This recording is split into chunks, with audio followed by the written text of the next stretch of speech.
Como o futebol saiu de algo assim e se tornou isso? Como a maioria das coisas hoje em dia, o futebol foi inventado na China. Tudo começou há cerca de 2000 anos, quando alguns aldeões chineses ficaram entediados e fizeram uma bola de couro, penas e cabelo. E bum! O primeiro futebol foi criado. O jogo era simples naquela época. Nada daquela coisa de impedimento e cartões vermelhos. Apenas alguns caras chutando uma bola entre cones de bambu nas ruas da China. E isso era chamado de cuju. Esse cuju foi jogado durante a Idade Média na Europa, mas, avançando alguns milhares de anos até 1863, o futebol moderno nasceu. Em 26 de outubro de 1863, a Associação Inglesa de Futebol foi formada, e o livro de regras original do futebol foi escrito. Eles impediram os jogadores de carregar a bola com as mãos, proibiram o jogo violento e até introduziram a regra do impedimento, ou alguma versão estranha dela. Com esse novo conjunto padrão de regras e o Império Britânico dominando o mundo, o jogo começou a se espalhar como fogo. Em 21 de maio de 1904, a FIFA nasceu. Por volta dessa época, alguns dos maiores clubes de futebol que conhecemos hoje foram criados, as ligas começaram a se formar e os clubes começaram a jogar uns contra os outros. Mas, em 1930, o futebol mudaria para sempre. A primeira Copa do Mundo foi realizada. O futebol se tornou um fenômeno global, mas não durou muito tempo, porque o futebol estava prestes a entrar em seu período das trevas.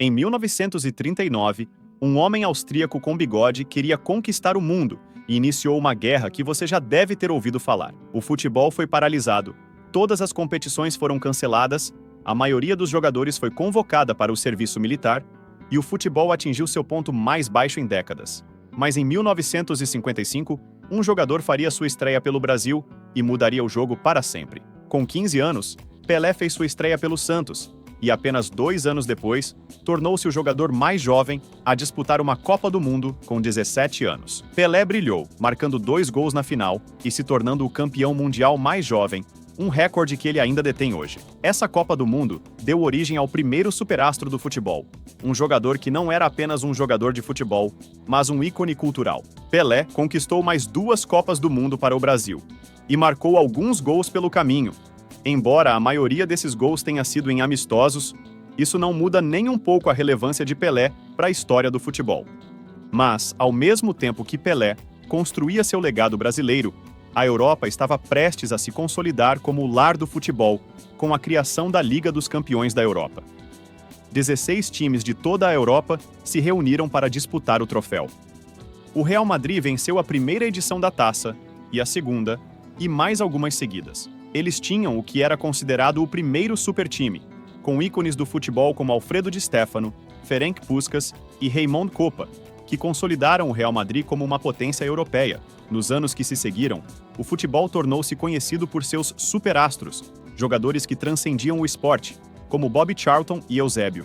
Mas, em 1966, 2 jogadores de futebol estavam prestes a subir ao topo do mundo e mudar o cenário do futebol de maneiras muito diferentes.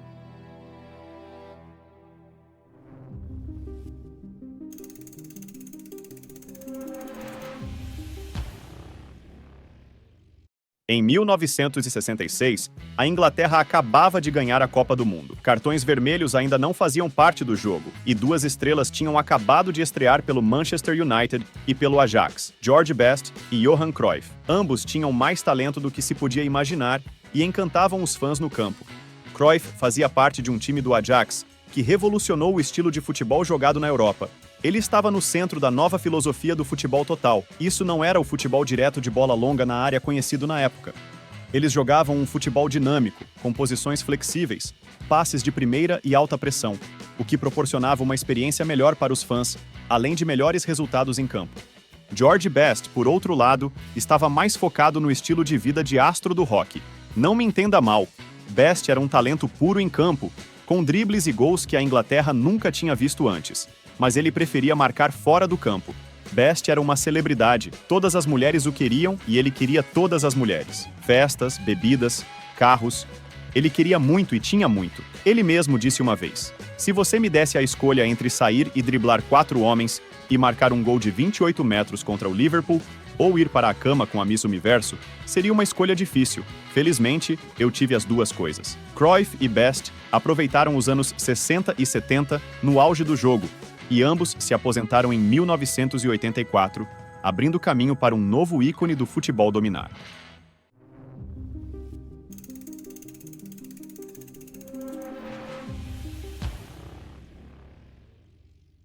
Os anos 80 foram uma ótima época para o futebol, marcando um aumento significativo nas transmissões televisivas e também o surgimento do futebol italiano com a vitória da Copa do Mundo de 1982 pela Itália e grande sucesso na Liga dos Campeões por parte do Milan, Inter de Milão e Juventus. Mas a parte mais notável dessa ascensão do futebol italiano foi marcada pela chegada de um jogador. Em 5 de julho de 1984, o Napoli revelou sua nova contratação para um estádio cheio de 75 mil espectadores. Esse jogador era ninguém menos que Diego Maradona. O argentino chegou às margens de Nápoles e transformou o clube de um time de segunda categoria na Itália para vencer seu primeiro título da Liga e depois o segundo. Ele foi o catalisador da era dourada do Napoli, em uma época em que o futebol italiano era tão forte. Embora ele tenha tido algumas controvérsias ao longo do caminho, a mais notável foi nas quartas de final da Copa do Mundo de 1986, com o gol que partiu os corações dos ingleses. A mão de Deus. Maradona eliminou a Inglaterra da Copa do Mundo com um claro momento de trapaça que não foi pego pelo árbitro. Maradona continuou e levantou o troféu para a Argentina, consolidando-se como um dos maiores jogadores de todos os tempos. No início dos anos 90, Maradona começou a desacelerar. Uma carreira de abuso de substâncias finalmente o alcançou e seu talento não podia levá-lo mais longe. Após testar positivo para drogas, Maradona foi banido do futebol por 15 meses e deixou o Napoli. Ele voltou ao futebol alguns anos depois, mas a história se repetiu. Outro teste de drogas positivo e outra suspensão, até que ele eventualmente se aposentou no final dos anos 90.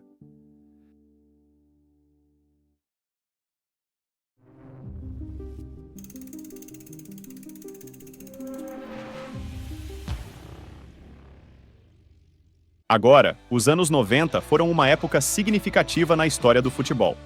A regra do impedimento foi alterada para a forma como a conhecemos hoje, ou pelo menos a maioria de nós conhece. Alex Ferguson havia acabado de ser nomeado treinador do Manchester United, dando início a uma dinastia de 26 anos. Johan Cruyff assumiu o comando do Barcelona, implementando sua filosofia de futebol total. A taça dos clubes campeões europeus foi rebatizada como Liga dos Campeões, e mais notavelmente, a Liga Inglesa foi transformada na Premier League. Essa mudança para a estrutura da Premier League viu um foco maior nos direitos de TV e na geração de receitas, o que seria o início da entrada de grandes quantias de dinheiro no futebol inglês. Essa década viu o Manchester United emergir como uma força dominante na Inglaterra, encerrando o século com a primeira tríplice coroa do futebol inglês. Real Madrid e Barcelona batalharam na La Liga, terminando a década com 5 títulos para o Barça e 4 para o Real Madrid.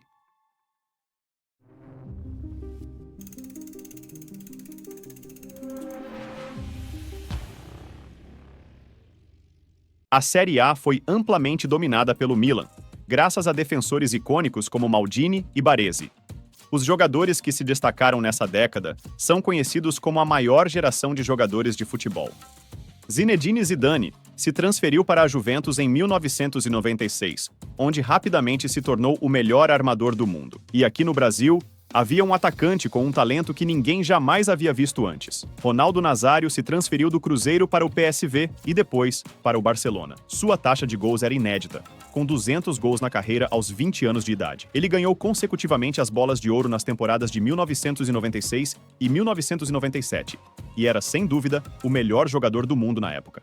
Zidane e Ronaldo se enfrentaram na final da Copa do Mundo, onde o francês infelizmente saiu por cima, marcando 2 gols para levar o troféu para casa. Ronaldo se transferiu para a Inter de Milão, onde continuou a marcar gols, mas começou a sofrer com lesões sérias, que se tornariam um problema comum ao longo do resto de sua carreira.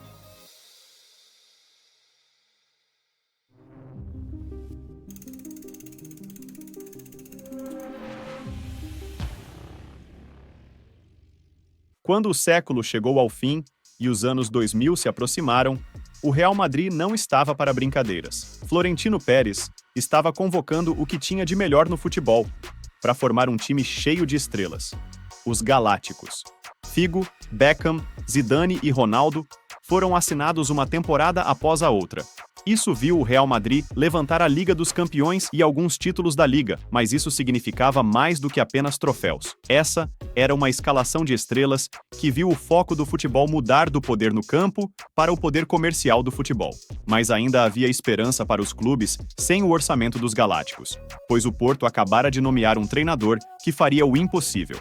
Em 2004, Mourinho liderou o Porto através da fase de grupos da Liga dos Campeões, uma vitória no último minuto contra o Manchester United nas oitavas de final, uma vitória nas quartas de final contra o Lyon e uma vitória na semifinal contra o Deportivo, levando o time azarão à final. Um jogo dominante viu José Mourinho levantar o título da Liga dos Campeões pela primeira e única vez na história do clube, colocando Mourinho no holofote como o especial. Ao mesmo tempo, o Chelsea foi comprado pelo bilionário russo Roman Abramovich, marcando o início do dinheiro do petróleo no futebol. Mourinho embarcou no Chelsea, transformando a Premier League em uma liga de 3 times: Chelsea, Manchester United e Arsenal. Mourinho, Ferguson e Wenger proporcionavam entretenimento de primeira linha. Mas o Manchester United estava prestes a virar a maré a seu favor quando assinou com um garoto de 18 anos de Portugal, que se tornaria a cara do futebol.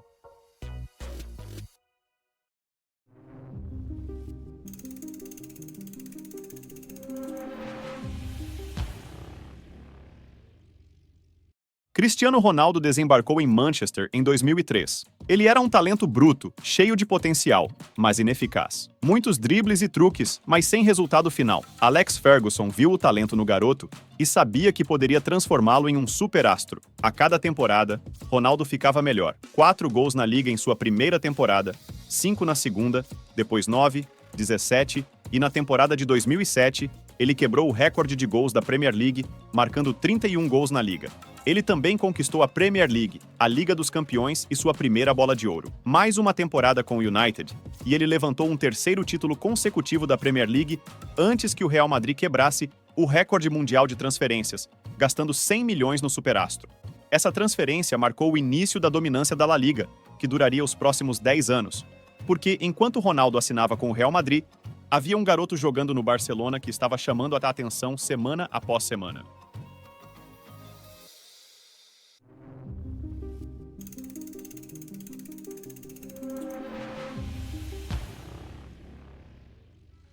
Messi fez sua estreia pelo Barcelona em 2004, após se formar na academia, e assim como Ronaldo, houve uma evolução temporada após temporada, mas seu talento era inegável. A carreira de Messi explodiu quando Pep Guardiola assinou como treinador do Barcelona em 2008. Um ano depois, o Barcelona conquistaria a tríplice coroa, vencendo o Manchester United de Ronaldo na final, onde Messi marcou 34 gols na Liga e ganhou sua primeira bola de ouro. Agora o ano é 2009, uma bola de ouro para Messi e uma para Ronaldo, uma Liga dos Campeões para cada um. E eles estavam jogando pelos 2 maiores clubes da Espanha, com uma rivalidade que durava um século, prestes a ficar interessante.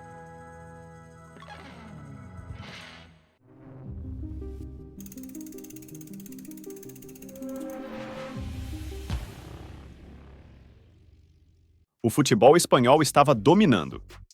A seleção espanhola ganharia 3 torneios consecutivos com lendas como Xavi, Iniesta, Ramos e Casillas. Pep Guardiola e Messi conquistariam 3 Ligas dos Campeões em 4 anos, perdendo apenas um ano para a Inter de Milão de José Mourinho. Messi ganharia 4 bolas de ouro consecutivas, deixando Ronaldo para trás. Era isso. Messi era o maior jogador de todos os tempos.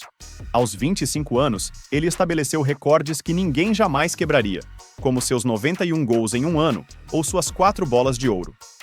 Mas o Real Madrid e Ronaldo se recuperariam em 2013 e 2014, vencendo a Liga dos Campeões e Ronaldo ganhando bolas de ouro consecutivas. Na temporada seguinte, o Barcelona formou um dos ataques mais icônicos do futebol, o trio MSN. Messi, Suárez e Neymar marcaria 122 gols juntos em sua primeira temporada, conquistando mais uma tríplice coroa para o Barça e mais uma bola de ouro para Messi. Mas um homem estava prestes a mudar os rumos novamente a favor do Real Madrid.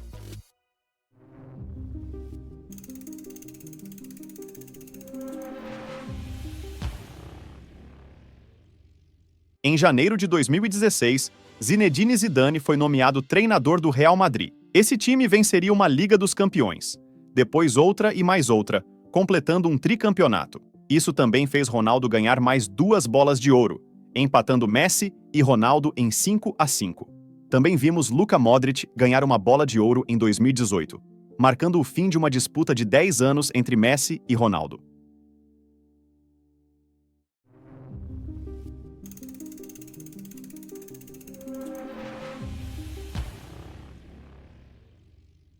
Messi e Ronaldo foram os rostos dessa era, mas houve alguns outros momentos notáveis nesse período, como a final da Copa do Mundo de 2006, onde Zidane marcou um pênalti a Panenka e depois deu uma cabeçada em uma dramática derrota para a Itália.